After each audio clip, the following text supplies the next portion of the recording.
You're listening to the official Push Square podcast featuring Ben and Ben. Do you push square?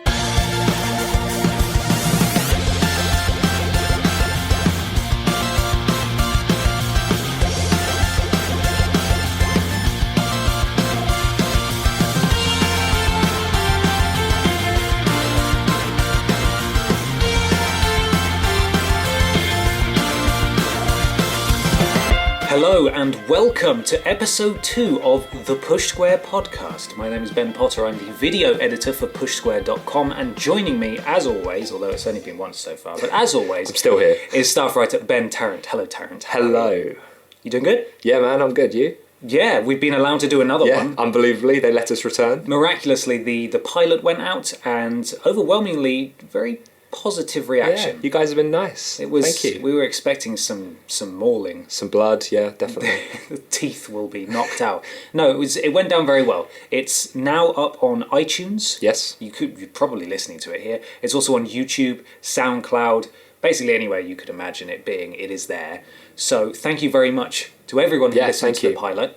And while the audio issues perhaps weren't as prevalent as we feared in terms of we've got one microphone and we're just making do for the time being. Huddling around it. It is going to get better. It will. People weren't too fussed by it. So that is good for the time being. But we're going to improve anyway because we're dedicated and we're brilliant human beings. We really are. So we have had a name change. Yes. We were Podject Push, but even saying that now makes me realise how awkward it is to say. Yes. I had to call up my VO guy and say, hey, VO guy, they didn't like it. You've got to change the name. Do us another one. So we're now Push Square Podcast, PSP. Yeah, we still kept that. Don't just throw this together, do we? Sony's second shame. Oh, God. That's us, PSP. Now we've got a pretty stacked show. Yeah, it's going to be a good one. Got a number of news points. We've got editor of pushsquare.com, Sammy Barker, if you've ever wondered what he sounds like, although he has been doing some videos recently. He has, So with a lovely pink background. With a lovely floral pink background, which people on YouTube just went after. It's like, just unbelievable. But we've got him on to talk about No Man's Sky later on. Good stuff. So that's going to be very exciting. But first, are you ready to jump into some news points? Let's do this.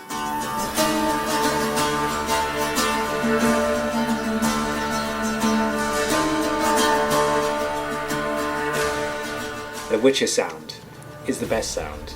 Only happens when I think you enjoy it more than anyone else. You run into an NPC. Sometimes they go, oh, ooh, but then that one sweet time you hit them, and they go, oh. Imagine being the guy that did that. Oh, it's like, can you give us a few more? Oh, yeah. Oh. That's it. That's it. We got it. We're going for that one. Let's play that sound. Oh. Oh. So first up, we're going to talk about The Witcher 3. Apparently, the next big expansion after Hearts of Stone.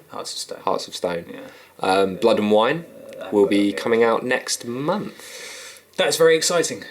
Yeah. You played The Witcher 3? I played The Witcher 3, but I've not played Hearts of Stone. That is a fantastic piece of DLC. I've heard it's very, Absolutely very good. Loved it. I thought it was so good. Just, I think our own Robert Ramsey described it as how DLC should be done.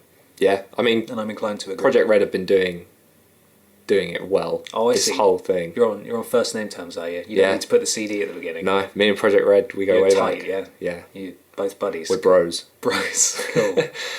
Yeah, they've managed this whole release brilliantly and very much set an example that I think the industry should follow. They deserve every success. Yeah, definitely. That they've had, and I'm very much looking forward to their next title, the Cyberpunk one, right? Is it Cyberpunk 2077 or something? Yeah, because apparently that was in production before The Witcher. Oh, really? And they were going to develop them concurrently.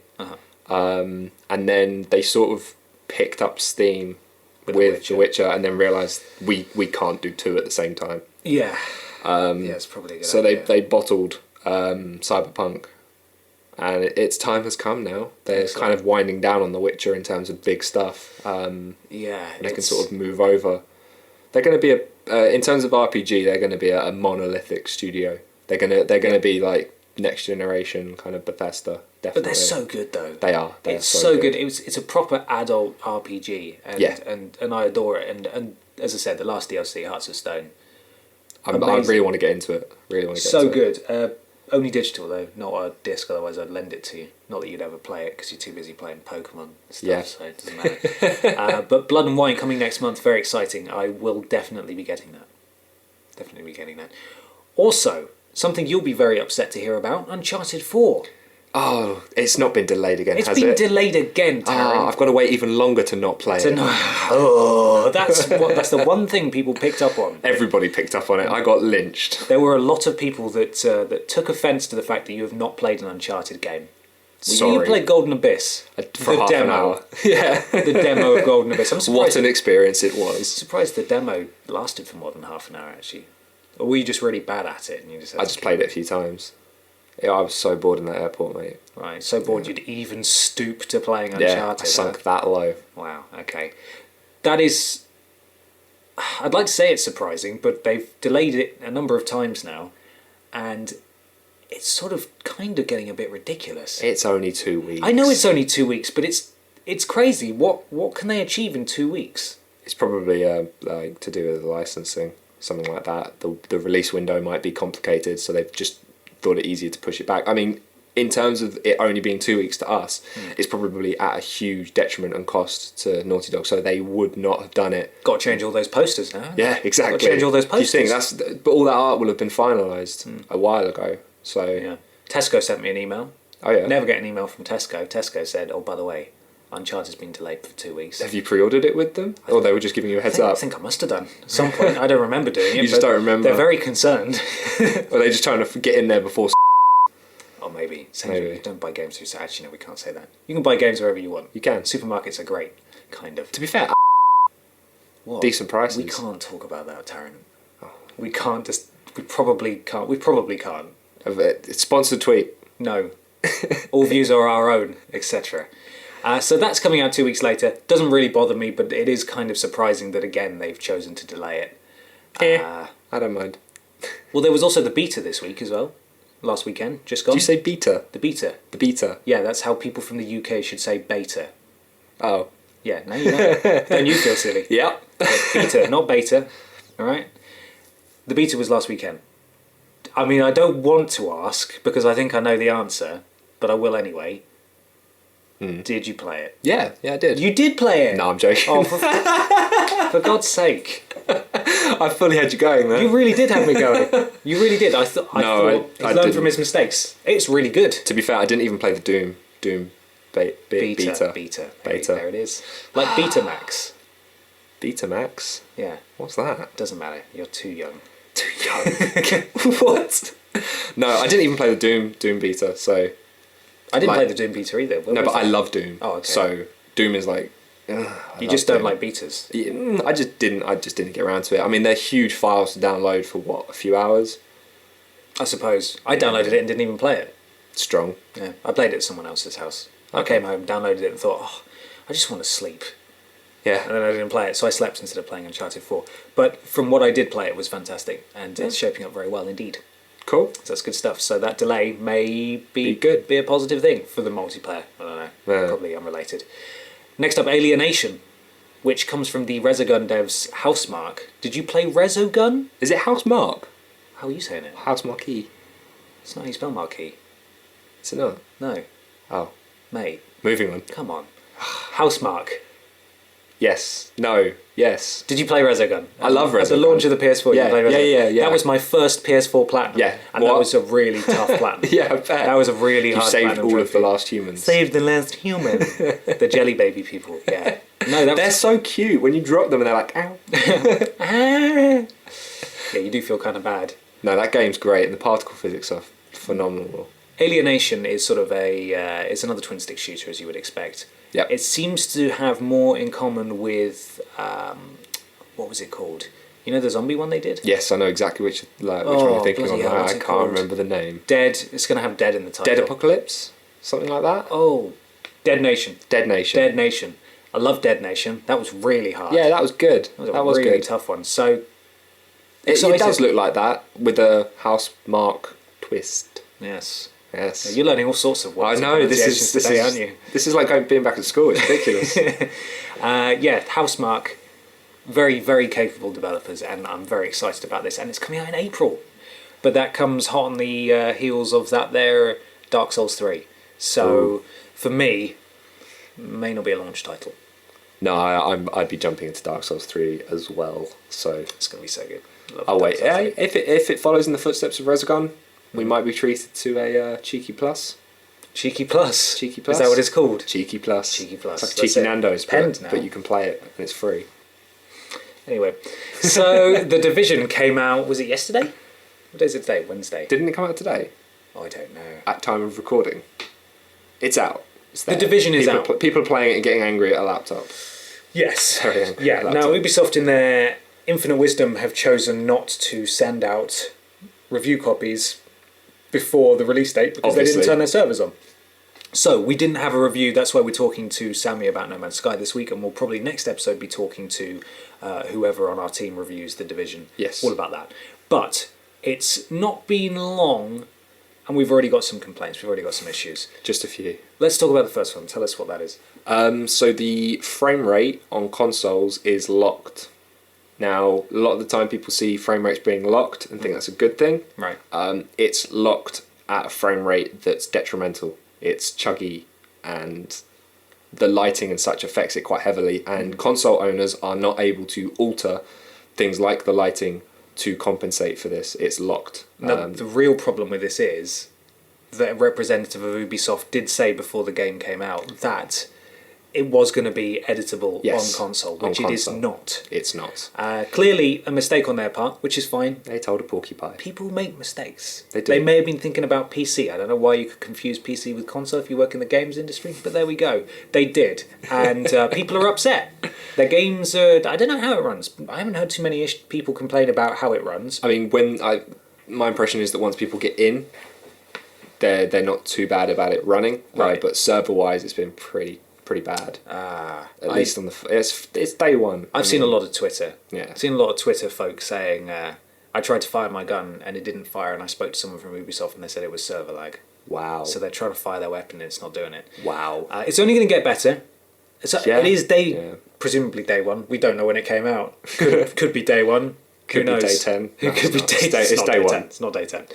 But there's also a fantastic way to grief new players already. This is quite funny. Already. So, from what I understand, after a cutscene at the start of the game, all new players spawn into a particular room in a building.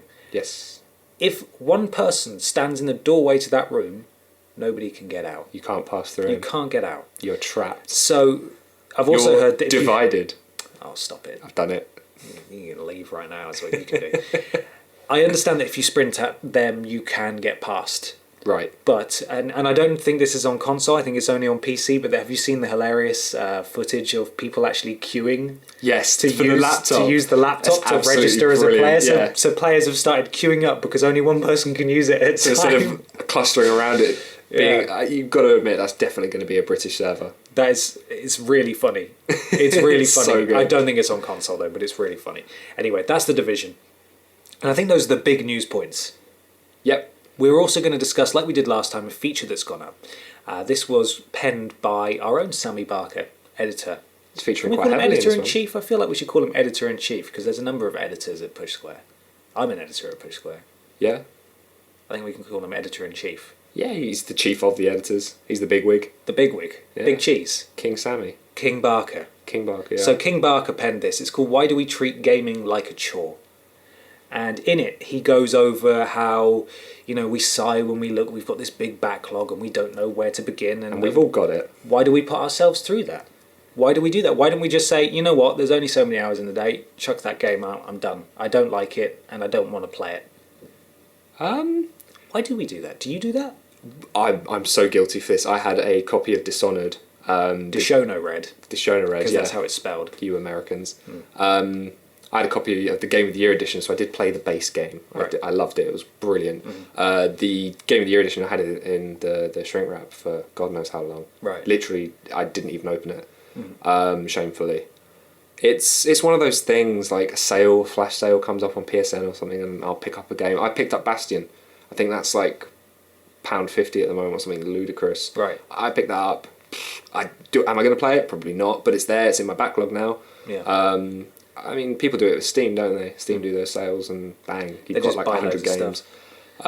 It's finding time and prioritizing. I look at like trophy lists, and I sit there and think like, I could probably platinum this, or I could get a few more trophies on that. It's quite. I don't want to delete a game. I feel like I've put hours into it. I don't want to wipe it from existence. Right. But I also don't have time to play them all. Yeah, that's the big problem that I have. Because I tend not to stockpile games and then never play them. Right. Usually if I buy a game, it's because I'm going to play it then. Okay.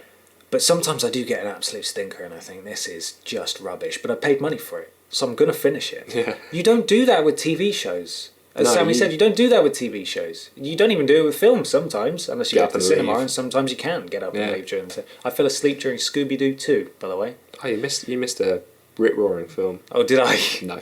Okay. That's the only time I've done that. That kind of thing, and it wasn't voluntary. I've never fallen asleep in the cinema before. That's fun. It's not very comfortable, but it's I can imagine. You tick it off. The life checklist. But with, at least as far as games are concerned, the last one that really did that for me, I think, was, and again, I know you absolutely loved it, so this is where we have to have a fist fight somewhere. Shadow of Mordor. I really liked that game. Didn't get it. Didn't get it. You know what I did? What did you do? Platinumed it. Of course you did. Hated it. You did. Platinumed it, though. Yeah. Why do I do that? I think I'm on like 40%. Of the trophies? Yeah, and I really liked it. Wow. I found it really irritating. and Why? I just found it really repetitive. Oh, you're wrong. Got bored. Thought the story was crap. Thought the character was boring. It's just a dude. Yeah, I get that, but like, do you not enjoy the Nemesis system? The idea of complete... It took like Assassin's Creed's kind of climb up this tower and do that, but it gave it like a really cool twist, and it developed it a little bit. And the Nemesis system very much kind of pushed it naturally, because I hate that whole conveyor belt, that Ubisoft conveyor belt approach to gaming. It really makes it dry for me, and I honestly, I should have felt that with Shadow of Mordor, and I didn't. So you're wrong. You're wrong. You're wrong. Right, let's take this outside. I loved Wolfenstein: The New Order. Yeah, so did I. I absolutely adored it, and the Wolfenstein expansion, what was it called? The Old Blood. Got it there. I bought it. Didn't like it as much as the base game. Okay. But I did finish it, and I'd heard that it had an easy platinum. I've got a lot of terrible platinum trophies, ones I'm very ashamed of. Yeah. And I thought, I'll add this one to my collection. So I started doing the challenge things. Right. You know, when it's sort of the score chasing type stuff. Yeah. And I did one of those, and I thought, I just am not enjoying myself. And that was the last time, and I'd finished the game, so technically it's a different point really, but that was the last time, with a game at least, I put it down and just thought, no. Really? I just don't want to do that. Wow. There's not enough time in the day. Especially considering you enjoyed the base game. Yeah, and I'm not going to force myself to go through that. But there is a difference, I think, between TV shows and games, because games can, quote unquote, get better after a few hours.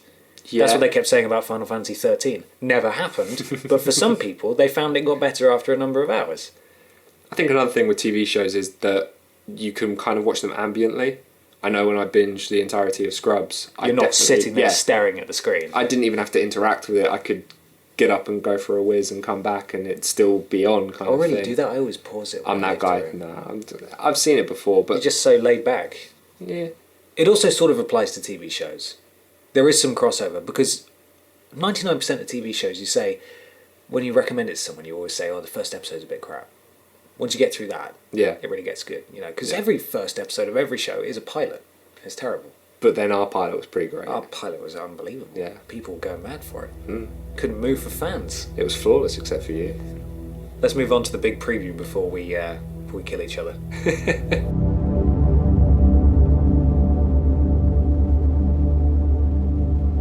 And now, joining us on the phone is the editor of PushSquare.com, Sammy Barker. Hello, Sammy. Hi, Ben. How's it going? Pretty good, thank you. How are you? Yeah, I'm really good, thanks. Really good. Looking forward to chatting about No Man's Sky, I believe. Yes. What is it? What is No Man's Sky? What isn't it is probably the better question. Oh. So, I got to play this 2 weeks ago now, I think, but we were embargoed for a week. Right. And Sean Murray did his usual apprehensive rabbit presentation. in the headlights. Yeah, exactly. But yeah, he talks about how the game works to start with. So I don't know if you know this, but it's all powered by mathematics, basically. It's using an algorithm which kind of takes your coordinates in the sort of universe, and depending on where you're standing, it will generate a planet based on where you are. So if we both stood in the same place, we would see similar things. So that's basically how it works, and that's how it's able to be gigantic, and it really is as big as they've said it is. It's enormous. He was saying that 95% of the planets will probably never get visited, which is just insane, isn't it, really? You can't even comprehend how big that is. That's daft. Yeah, it's crazy.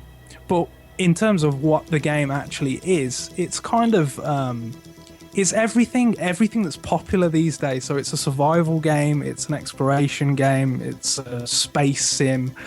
You basically, your objective is to get to the center of the universe, and in order to do that, you have to kind of upgrade your kit, upgrade your gear, because you're not going to be able to travel very far on what you start out with. So the game is a case of explore, pick up resources, trade them, get money, buy, explore, and so on and so on and so on until you get to the center of the universe. That's what it is. Okay. In essence. Is it possible to actually get to the centre of a universe that's constant and unending?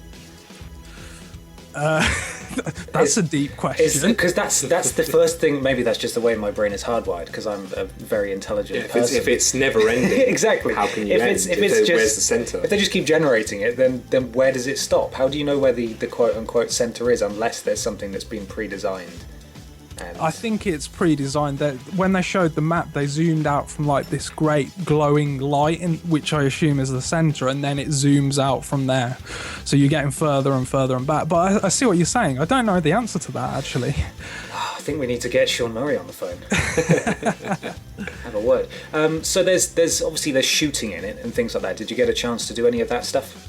Yes, I did a bit of shooting. You shoot up rocks and stuff to extract the minerals from inside them. I mean, that all feels fine. There's kind of like a Grand Theft Auto wanted level system. Okay. So if you sort of destroy the ecology of a planet too much, your wanted meter will go up, and then these robots are going to show up and try and take you down, basically. Okay. And that seems like a kind of a system that's there to gate your progress, basically, I think, because when you start out, you're not going to have sort of the gear to fight them off. So that seems like it's a system there that's designed to limit you and sort of hold you back. I don't know that, but that's the impression I got. Stops you grinding on like one single planet. It means you have to explore. Yeah, exactly. So these robots, I mean, I don't know how much you know, but are these robots supposedly going to be sort of intergalactic peacekeepers? Are you always going to be encountering the same robots, or are they going to be specific enemies for specific planets? Or I don't actually know. What I can say is that there are races in the game. There's lots of alien races, and they all have their own languages, interestingly enough, which you actually have to learn. So there are like monoliths on some of the planets, and they will teach you parts of their language. Right. And as you pick up words and start to understand words, it will translate automatically in the game what those aliens are saying back to you. Okay. So at first you might not actually understand what a robot, what an alien or whatever is saying to you. So you have to pick up those monoliths, pick up the words, pick up the lingo, basically. Right. And then you know how to answer their questions, because at first you might answer wrong and then they might turn hostile on you. So that's kind of quite an interesting system there that makes it feel very foreign, like you're an explorer in a distant world, which is, of course, is what you are. Now, my main concern with No Man's Sky is beyond, what is it that you actually do, is that I'm afraid, having learned from what you've said, they might be trying to do a bit too much, especially considering they're such a small team. They're trying to cover so much ground and cover so many different genres that while they can cover them, they'll be a jack of all trades but a master of none. So especially, if you want to take, for example, that robot peacekeeping force that follows you about and stops you from just completely decimating planets for resources, Are they going to have a backstory? Is there going to be a place where they're based, or am I looking too far into this? But it just seems that this stuff could be in there, but it's just in there for the sake of being in there, and then when you poke or prod around, it actually just starts to fall apart a bit. Yeah, they're saying that there's lots of like background lore to all these alien races and stuff, but they're not really talking about it. It sounds like you're going to have to learn these languages to extract that. If you're not bothered doing that, then you're not going to know what's going on. So it seems like it's going to be there for people that want to find it. Right. I mean, it definitely could end up being that way, The impression I got from it was that it's going to be a Twitch game, basically. Right. It feels like a game that people are going to go online, stream hours of just exploring planets and upgrading their ship, and look how cool my new suit of armor is, and that's going to be it. I don't get I kind of like my story-driven games, so I want an objective, I want a task. I'm not a Minecraft fan or anything like that, and I don't think that people that are like me are not going to get as much out of it, I don't think, from the impression that I've got anyway. Okay. And in terms of when we're going to see it, we now actually have a release date. Yep, it's June 21st, I think. Yeah, so yeah. And the price as well took a lot of people by surprise. Yes. Apparently my article didn't go down very well on Twitter. Oh, really? Yeah. Oh, well, you can't please them all, Sammy. No, yeah, I mean, I don't know about you guys. What did you think it was always going to be full price? Because I did. I don't know. I never really thought about it. It doesn't bother me either way, because at the moment, as exciting as it looks, I'm not sold, and I probably won't get it at launch. Right. I'm not surprised it came in at that price at all. I think indie games are starting to very much completely eradicate the line between AAA and stuff like that. I think the size of a team is not relative to the quality of the game, and I think games like The Witness are testament to that. Yeah. I agree. The team size is irrelevant. I think when you look at this event, Sony had hired out like this tower, and one of the top floors on it, this posh suite kind of thing. They're not going to pay that much money for a game like Ratchet and Clank, which is probably being worked on by a triple size team, Yeah. So I think in terms of Sony's portfolio, this is one of the big ones this year, alongside Uncharted and Horizon Zero Dawn.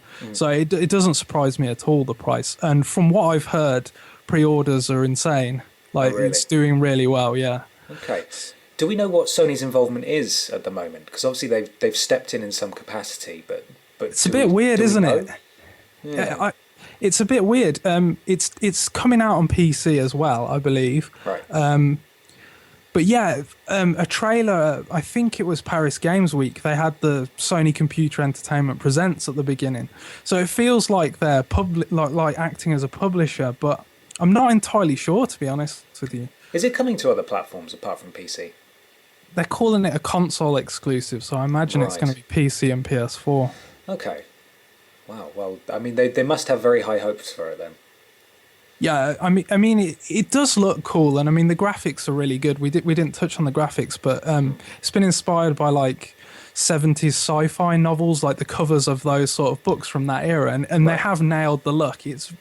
It's not Uncharted 4 level of quality of graphics, but it's got a really, really great art direction to it, which I really like the way it looks. And the creatures, again, they're not animated perfectly, but it's interesting when you just look at sort of vistas and you see all these different scale of creatures wandering around marshes and ice planets and stuff. It is a very interesting looking game.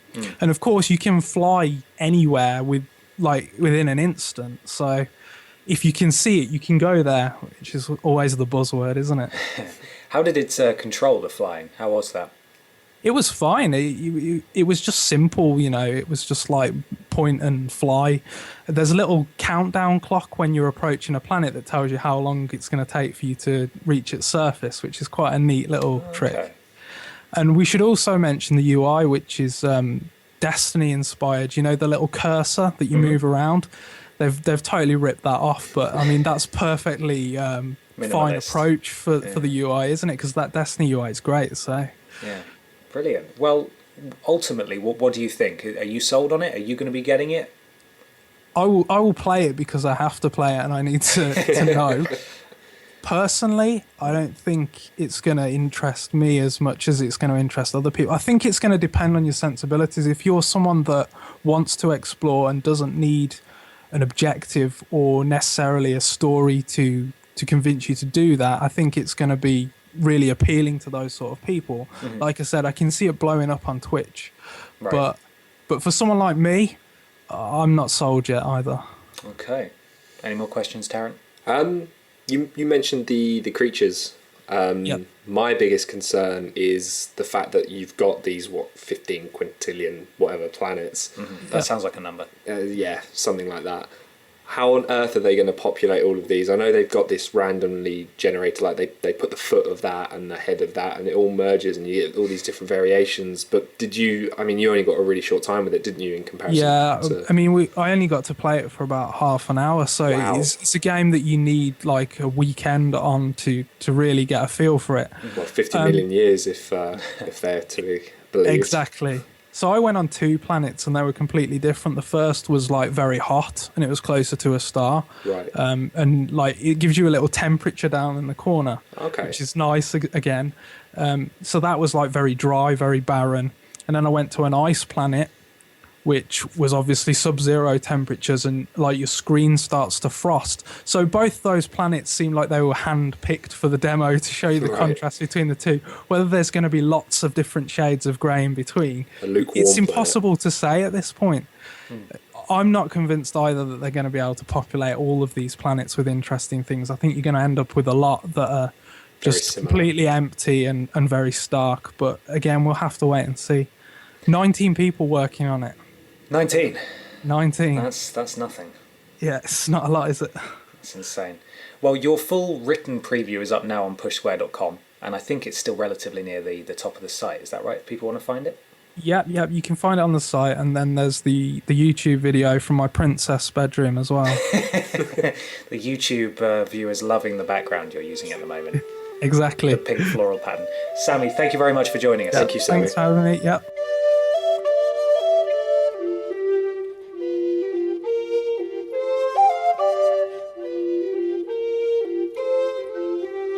So this brings us to Indie Bin, where we look at a release of an independently developed game that's come out recently, and we see if it's any good, whether or not it should be Indie Bin or Out Bin. Or Not Bin. Not Bin. Not Bin. People really liked this section. Thanks, you guys. They really like the name of it. And makes me chuckle. You should be very proud. It's punny. It is punny. It's punny. I'm going to kill you. What's up this week? This week we have a look at Jonathan Blow's The Witness. Nice. So I've played a bit of The Witness. Yes. Tell us about it. The Witness. You're a dude on an island. It's colourful. You need to explore and solve puzzles to kind of progress. It's very unique in the way that it's set out. There's barely any music to it. Which gives it this kind of eerie feel to it. There's no voice acting. Yeah, no voice acting. Is there any text on screen at any point? I don't think there is. Very kind of limited. You're very much looking at your environment. There's little going on around you in terms of like a HUD, UI, etc. Right. And these puzzles are all of the basis of essentially getting a line to go through different points. It's been quite well received from what I've seen. I think it's been very well received. Yeah, people have loved it. I mean, it was a long time in development. It had a bit of tribulation on that sense. There was always this kind of mystique around it. Not a lot of information. Blow kept his cards close to his chest. Kept his blowhole shut, didn't he? He did. Yeah, oh God. Which, now that it's out, you can see why he did. There's this, I think, the lack of any kind of clear narrative and like, what the hell am I doing with all these puzzles? Why am I here? Yeah. It's all of these kind of big questions that drives you to keep doing these puzzles, these incessantly difficult bloody puzzles. Yeah. I really, really enjoyed the Twitter fallout of everybody just screaming at certain puzzles and like, I've been on this puzzle for 6 hours kind of thing. Yeah. I miss games being really hard. I think that's why Dark Souls is so entertaining for some people. Like, if you go back, back in day, some of those games were ridiculous. I'm talking like Game Boy Color era. They were so difficult. Like some of those platformers. Back in the old school of the Game Boy Color. Old school. they weren't easy, and I think. What games were you playing on there then? To be fair, Mario's not easy. Mario is not easy. Okay, and actually, the older Pokemon, if you look at them now, the modern released ones, there's something amiss. Yeah, well, the new ones are for kiddie kids, aren't they? Yeah, super kiddie kids. Well, we played them when we were kiddie kids, and now we're playing them when we're not kiddie kids, and we're still really enjoying it. We're loving them. It's good. So anyway, PlayStation podcast. Yeah, I played a bit of The Witness. Yes, and I totally understand the appeal. Yeah, I think it's beautiful. I think the music looks great. What music there is, I think, is brilliant, and I think it's the way it. I'm hesitant to say subliminally, but the way it introduces new ways to solve puzzles without telling you is really, really ingenious. Good game design. The way it makes you think, oh, maybe I should try this, and then there's a set of trees or there's a slight path or something. You think, what's that over there? And you go there, and it teaches you how to solve a puzzle that you found somewhere else. It's just really clever. Yeah.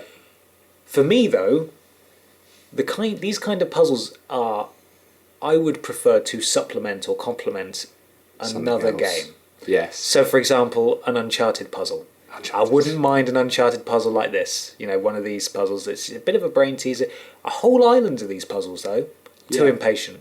Yeah. It's not for me. And it's the same, like you said, it's the same kind of thing. That's going to get repetitive. Right. I don't see how it can keep itself going to the degree that it would need to. Like you said, I think it would be fantastic as an additional thing to a fully fledged game. Yeah. But as just a pure puzzler, I'm not sure the same format works well for it. Right. Well, people absolutely love it. Yeah. The people that have... I don't think I've heard anyone, or at least I've only heard one person that I know, buy it and say, I don't get it. Brilliant. I don't like it. That's good. Everybody else has said it's brilliant, it's amazing, you need to play it. But again, like we were discussing last week, the more people say that, the more it gets bigged up to the point where it can never live up to that hype. Yeah. And as I said, it's a beautiful game. He's clearly worked very hard on it, and it's ingenious, and he deserves all the money from whatever price it is, 30 quid. All the money from that, he deserves it for working so hard on this game. But for me, a whole game comprised of these particular puzzles is not really for me. And with that being said, do you think it's a £30 worth of game? Yes. Yeah? Yeah. That's because it lasts a long time. Yeah. It's a long old game. Yeah. It's a long old game.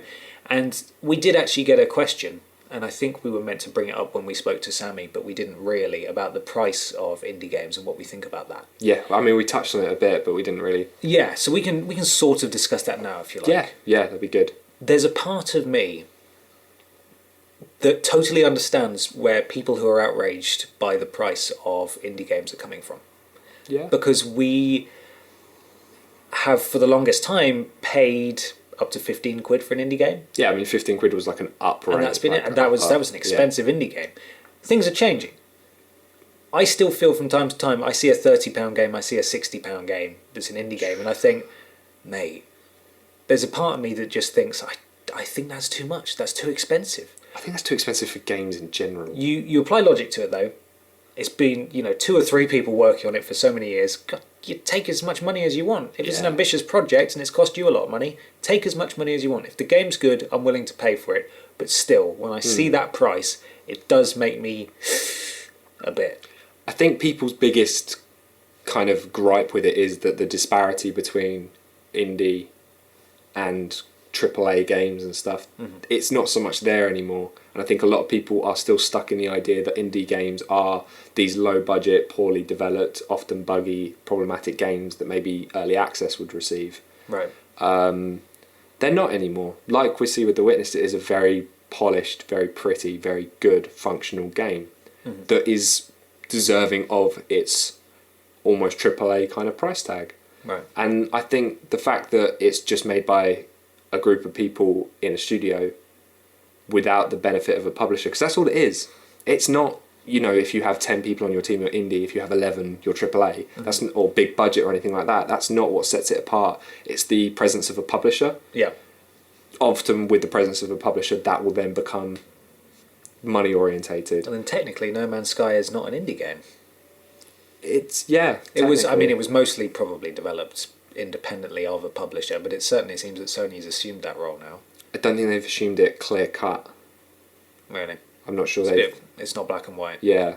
Because, I mean, technically speaking, CD Projekt Red, with The Witcher, that we spoke about earlier, they are technically an independent studio, but that's a AAA game, by any stretch. Yeah, I think... But that is technically indie. It's They're just... an indie studio. We're reaching those final hurdles where we need to... There's no definitive... definition of what an indie game is, which means we should really stop using it. And there's no definitive definition of what a AAA game is anymore. It's all just games. Just stop labeling it and have fun. There are, and people won't like me saying that necessarily.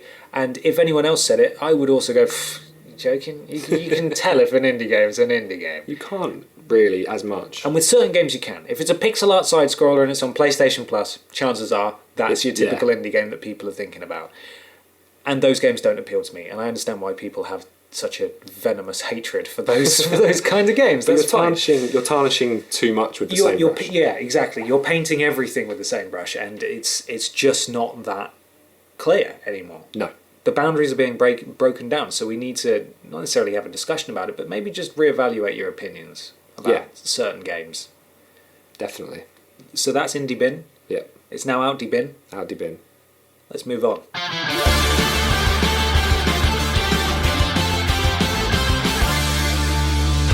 Audience questions. So we didn't have any of these last week, obviously, because it was a pilot. You guys didn't know it was about happening. Us. Even Sammy Barker didn't know it was happening when we were recording it. It was all top secret. It was, yeah, absolutely. Project Push. Terrible name. Anyway, we are going to be sourcing questions and talking points from the forums. We have a stickied thread in the Push Square forums. That's pushsquare.com/forums. Forums, there you go. And I think we're under online communities, is that right? Yes. We're stickied right to the top. So on the lead up to a new episode, either myself or Mr. Tarrant will post in there asking for topics, questions, that sort of thing. And all you need to do is just reply to us. We'll go through them, we'll pick a few out, and we have done just that. Yes, we have. First up, Mr. Tarrant. We have Splat. Yeah, lovely name. Great. And he has asked about the firmware update 3.5 that's coming to PlayStation 4. Yeah. And he would like to know our likes and dislikes on that. Now, I believe you are part of the beta for that. Beta. The beta. Give over. I am on the beta at the moment, and I don't really know what I'm allowed to say and not allowed to say, but let's just work under the assumption that everything that's been reported on because it leaked is true. Right. I think it's a very underwhelming update. Yeah. Particularly with the use of notifications for certain online companions. I've turned it on for a couple of people. It's not a feature I ever needed or wanted. I don't know what use it is to me. It's no use to me at all. I put it on for a couple of people and I get another thing pop up when they sign in. I don't care. Happy days. It's a very strange minor update for a milestone update. Yeah, it's pretty underwhelming. So I don't know what that's about. There's a few things they do need to sort out though. A couple of tweaks they need to sort out. Like folders. Folders is a big feature that a lot of people want. But why have they not done that? I don't know. That is unbelievable. Because they're crazy. That is such an oversight. And don't you begin to pull some BS that the PS4, the way it's built means that it's not capable of having folders. Like an old CRT, like they PC were with cross-game chat on PS3. It's like, well, it's physically impossible on the PS3. Folders, come on, you can do folders. Yeah, you can do folders. But even minor tweaks, like the fact that I have to go through two menus to shut down the PS4. That's annoying. Yeah, that irks me somewhat. Put the power off as soon as you press the PS button, please. Please. Also, when you press down, when you view a game, and to view some more stuff, it shows what the most recently shared thing is. If it's a video, it starts playing automatically. And if you close that and go back up to browsing the XMB or whatever you want to call it, it still plays. What? It sits there and it still plays until you go in and pause it again. That is a really weird little bug that they need to sort out. It's really irritating. Sounds horrible. Yeah, it's. I think there are a couple of other minor features that they introduced with this one, but as I was saying to you before we started recording, my ignorance as to what those are really tells you all you need to know about how silly, well not silly, but how inconsequential this update is really. So, generally dislike. Boo. Boo. Boo. Next up, from Dermeister. Dermeister? Dermeister. Don't know. We'll go with that. Let's do that. Potential Crash Bandicoot return. Yeah, he's a one. Yeah, people have been saying that, Push Square itself, someone on our Twitter's been randomly posting things about Crash Bandicoot as well. That guy at the PlayStation Experience, Sean Layden. He rocked up in not Sean Layden. Isn't Sean Layden? I don't know, that guy. You know what I'm talking about though. He rocked up in a Crash Bandicoot t-shirt, like an absolute tease. Is it Sean Layden? I think it is. That rings a bell. Sean, we'll call him Sean. Sorry, I'm confusing him with the No Man's Sky guy. Sean Layden is his name, isn't it? It's Sean Murray, isn't it? Sean Murray is No Man's Sky. Okay, cool. It's fine. I got it. Cool. He rocked up in a Crash Bandicoot t-shirt. A Crash shirt, yeah. Yeah, absolute tease. Nothing. Nothing. Do we want a PS4 Crash Bandicoot? If he goes the way of Spyro, no. Why do we want a PS4? Can somebody tell me why we want a Crash Bandicoot return? Why do we want? Why do we want? I don't. Why do we want that? Is that really? I mean, it would be nice from a PlayStation fan perspective to see him quote unquote coming home. But do we really want a Crash Bandicoot game? I think this is a very much nostalgia-driven desire. Oh God! And the problem with nostalgia is that you can't live up to it. You just can't. So I don't understand. Honestly, I don't know. And if people want to tell me why, and it's not sort of anyone who thinks this is wrong or anyone who thinks this is stupid. I'm genuinely wondering what people want. Why do you want a Crash Bandicoot game? I loved Crash Team Racing. I thought that was amazing. That was my Mario Kart growing up. But, nice. But another Crash Bandicoot game? No. Why? Why would you want that? Let us know in the comment section or in the forums. Let us know, why do you want a Crash Bandicoot to come back? What is that about? You crazy kids. Crazy kids. Next up. He also asked, this is Dermeister. Oh yeah. What are we playing and what are our favourite PS4 games? Oh. What are you playing, Potter? I am currently playing through the Gravity Rush Remastered. You are? I played it on Vita and I really liked it. It was good. Now I'm playing it on PS4. It's dead good. It's well nice. It's very close to actually feeling like Iron Man. Right? That's not what I thought you were going to say. How did that sentence go? You can change... Basically, where you point the right analog stick and choose the camera to face with the aiming reticule thing, and then press... Reticule? What would you call it? Recticle. Recticle? Am I right? I'm wrong. No, I don't know if you're wrong. No, I'm questioning it. This hasn't been a good podcast the aiming pronunciation. Dot, the aiming dot. Google that. Google that. The aiming circle. You would then press whatever it is to enable gravity, and wherever you're looking, that's where gravity is. So, that's for example, cool. Enable gravity. If you're on one side of the city, for example, and your waypoint's on the other, you just sort of point the right stick up into the sky, press R1, and you'll just fly up like Iron Man. It's really cool. I don't know why. I just got really weird Iron Man vibes last time I was playing it. I thought it worked really well. Are we gonna settle this rectical thing quickly? I've got a video here. I may have been saying it wrong all these times. Reticle. No. Reticle. Oh, she's going again. Reticle. Oh God. Reticle. Alright, no need to rub it in. Okay. Reticle. I've been reading it wrong. Recticle. It's a reticle. Recticle sounds like, something else. I don't know, it sounds like an illness. No. Sounds like something you need to go to your GP about. Anyway, moving on to staff writer Sam Brooke, who asked us what our worst PS4 games. We didn't even ask about me. We didn't talk about me. We talked about you. Well, I didn't change the subject. No, I changed the subject. You were the one that barreled on there, mate. What are you playing? Are you playing anything is the question. Except Pokemon? No. No, I'm...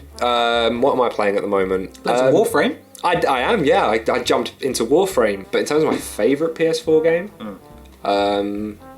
it's going to have to be Everybody's Gone to the Rapture. Oh. Honestly, that was... don't get me wrong, Firewatch I loved, and we know I loved Firewatch, but Everybody's Gone to the Rapture moved me. The soundtrack is incredible. The experience was so... that was my first walking simulator. No, you'll never forget your first walking simulator.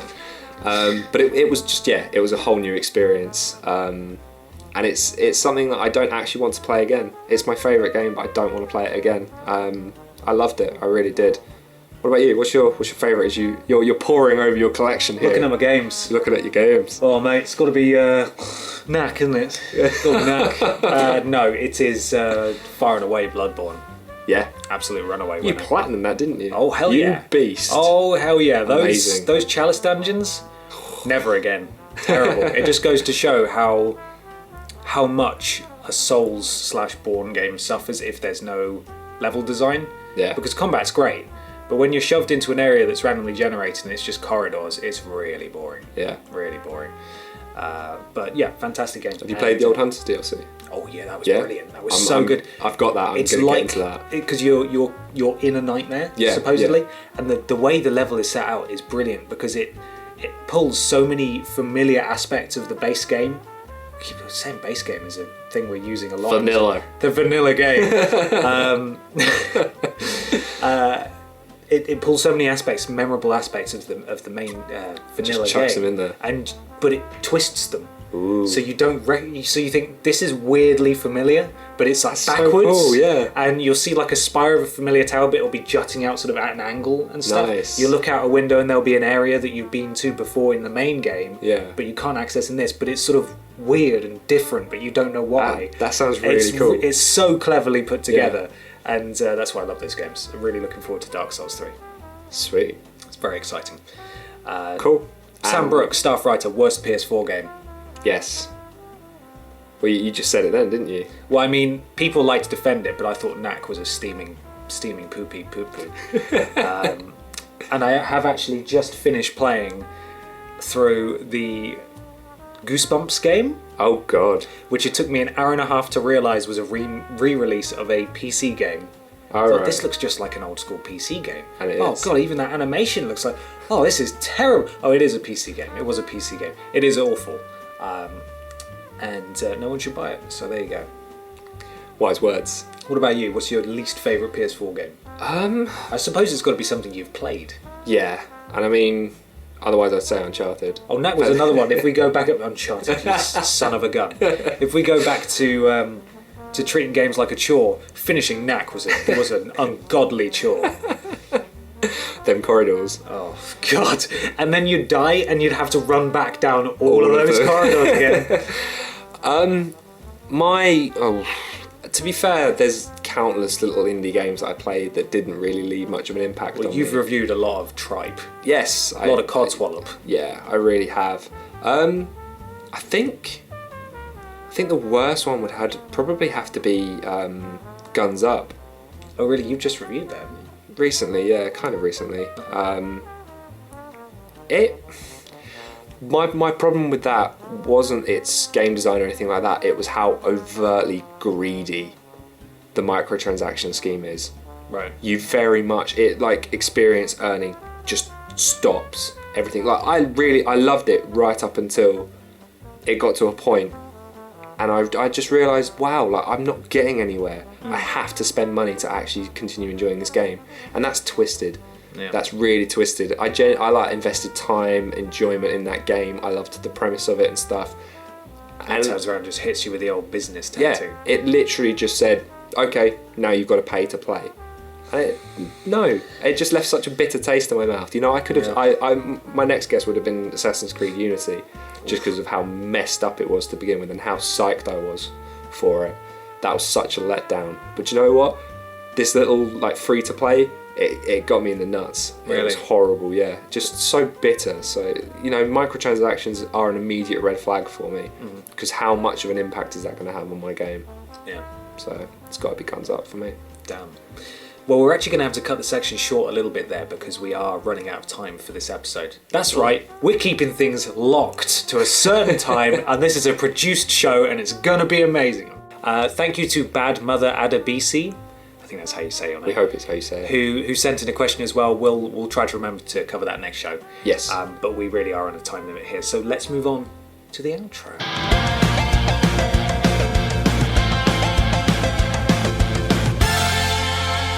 Thank you very much for listening to episode 2 of the Push Square podcast. We've got all sorts of amazing things going up over on pushsquare.com, which is, coincidentally, Mr. Tarrant, the best PlayStation website on the internet. Did you know that?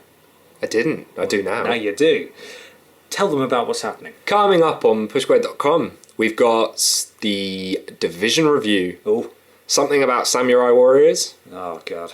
Hitman's doing something. That'll be Robert Ramsey, yeah. Hitman's coming. And we've got a fantastic preview of Sniper Elite 4, which just got announced. Mm-hmm. Oh, fancy. Along with Battlezone, also being developed by Rebellion. Mm-hmm. And we've got some info on GDC as well, because that's happening. Next week. Mm-hmm. Wow, that's come around so quick. And I believe on the 15th, there's something funky going down about VR. In Funky Town. PlayStation are going to be at GDC, and they're going to get all Funky Town on the PlayStation VR. Do we get a price? Do we get a release date?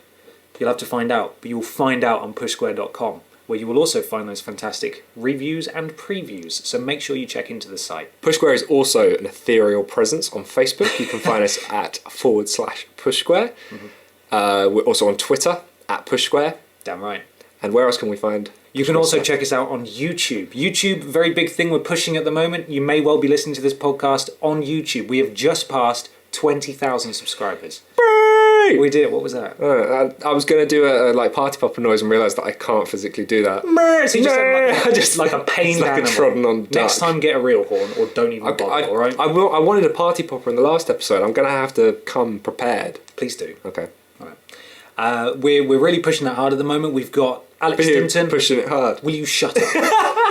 Alex Stinton, who very kindly appeared on our pilot episode. He has been streaming and will continue to stream. He streamed the Division. He streamed the Smite beta, Tarrant, and he's going to stream a couple of other things coming soon as well. So make sure you go and check those out. Mr. Barker, who appeared on this episode, King Barker, the editor-in-chief. Our Lord Commander. Lord Commander Barker. Lord Kabaka. That's got a good ring to it. Chewbacca. He's going to be... He's doing all sorts of crazy stuff in front of camera at the moment. He's doing news pieces. He's doing previews. There's actually a preview for No Man's Sky, as he mentioned earlier on. You can find that there. There's all sorts of stuff. And today, the new top 4 PlayStation games of the month for February, What I Done, came out today. You do YouTube. I do YouTube. You do YouTube. And it's all up there now. PushSquare.com is where you can find everything else. youtube.com/pushsquare is where you can find all of our YouTube stuff. So make sure you go and check it out. Have a look. And subscribe. Mr. Tarrant, it's been a pleasure. Mr. Potter, always. Thank you very much for listening, everybody. And make sure you check in at pushsquare.com for all the latest news, reviews, and previews. And we'll see you in episode 3.